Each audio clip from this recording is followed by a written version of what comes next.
In this lesson, I want to show you some of my favorite tools for editing and manipulating photos that we have in Photoshop. So I'm going to delete this layer, the selection that we have, so we're not using that. I can also delete our background white layer because we don't need it. So the first tool that I'm going to show you is the healing brush tool. This is a way for you to remove blemishes, pimples, zits, whatever you want to remove from a photo.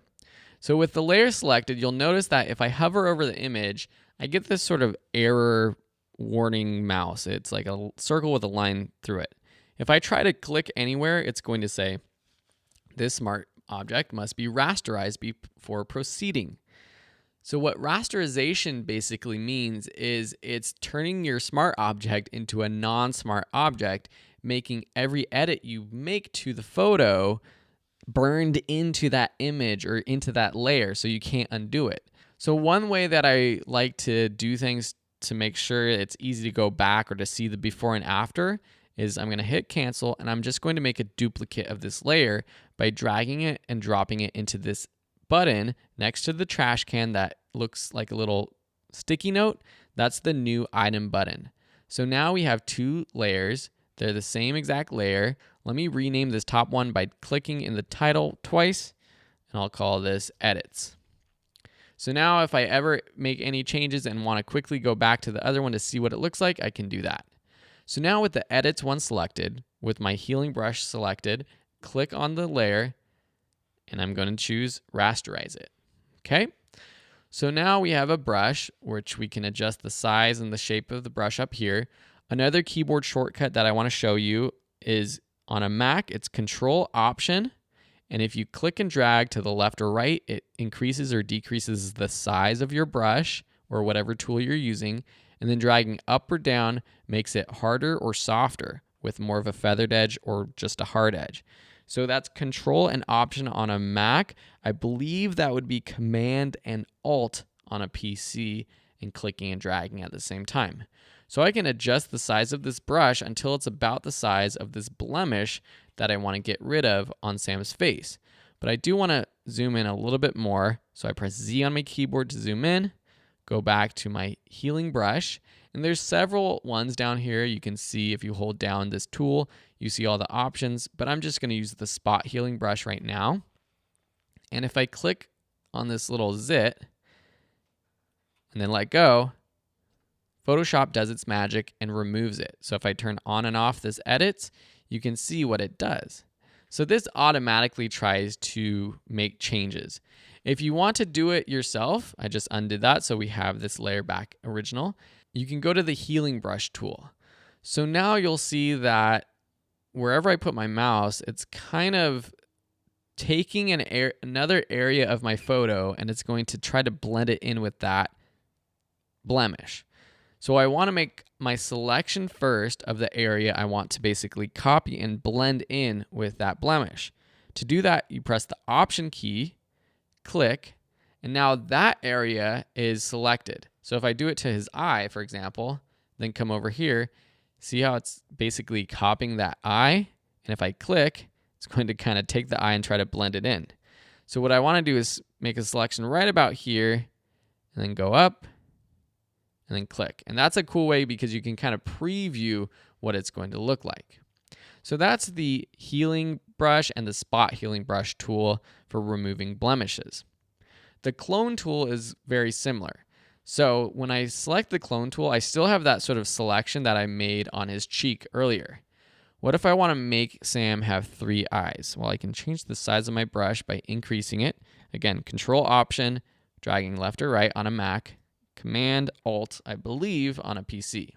Now let me press the Option key to make my selection of the eye and click. And now if I go over to the center of his forehead, click, I've now copied that eyeball. If I continue to sort of click and drag around, it continues to sort of paste around the copied spot. So if I continue completely, it's kind of like painting on the face from where I started clicking. So if you just want the eyeball, I'm just going to click and drag just a little bit like so. There's a couple other tools I want to show you. One is the blur tool and the sharpening and the smudge tool. So let me zoom out. like so. Sam is looking really awesome right now. So holding down this tool, going to the blur tool, changing the size, something like this, we can just kind of literally drag around and it's going to blur parts out. Takes a little while to process because this image is so big. You can adjust the strength up here.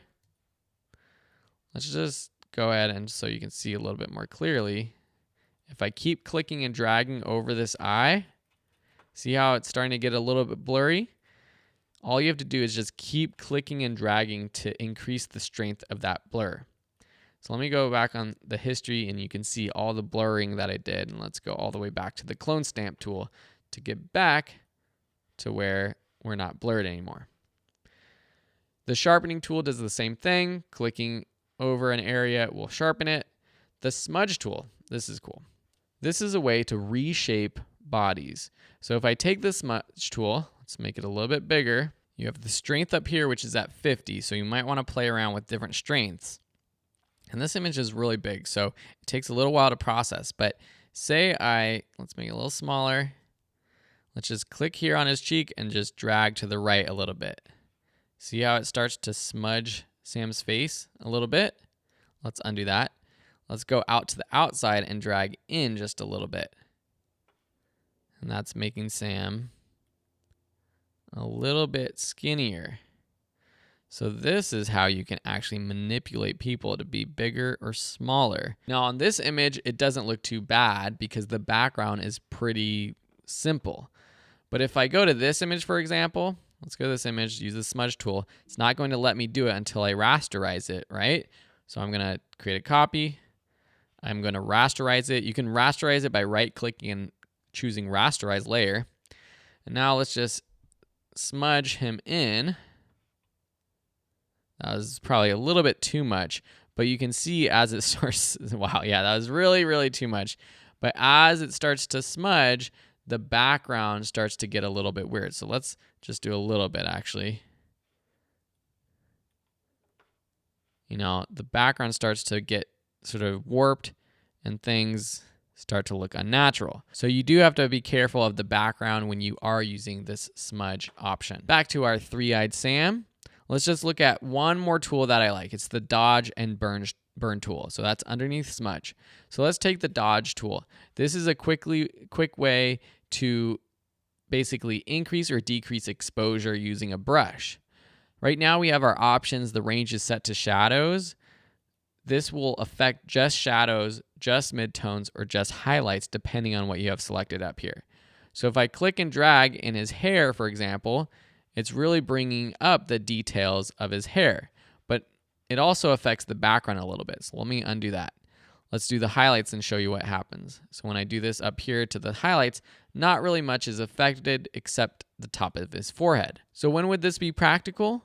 Let's choose shadows, make it a little bit smaller, and just go underneath Sam's eyes. The strength might be a little bit too much, so exposure at 100. Let's set this down to like 439 or so. And now let's just slowly paint a little bit. Gets rid of sort of those sleepy eyes for Sam with this tool. Now that might have gone a little bit too far, but you can play around with that to, you know, get rid of those shadows or the bags under people's eyes. The burn tool does the opposite. It basically makes things darker. So if exposure is set to 100 and we paint over this, it makes everything darker, or at least the shadows. The highlights, it will really mostly affect just the highlights. Midtones will mostly just affect the midtones.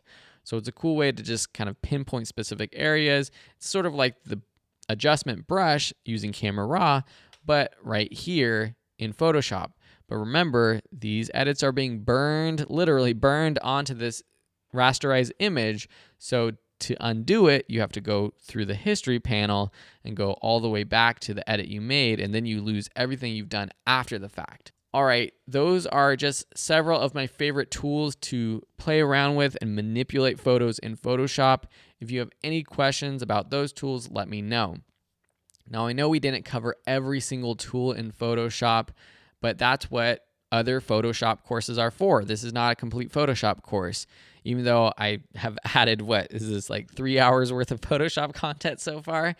I do have a full Photoshop CC for beginners course, which covers like the other things like adding text and making graphics and a lot of the things we didn't cover in this section of the course if you are interested. But for now, I hope you've enjoyed this section. I have one more lesson for now, and that's going to be how to save and export photos from Photoshop, and that's coming up next.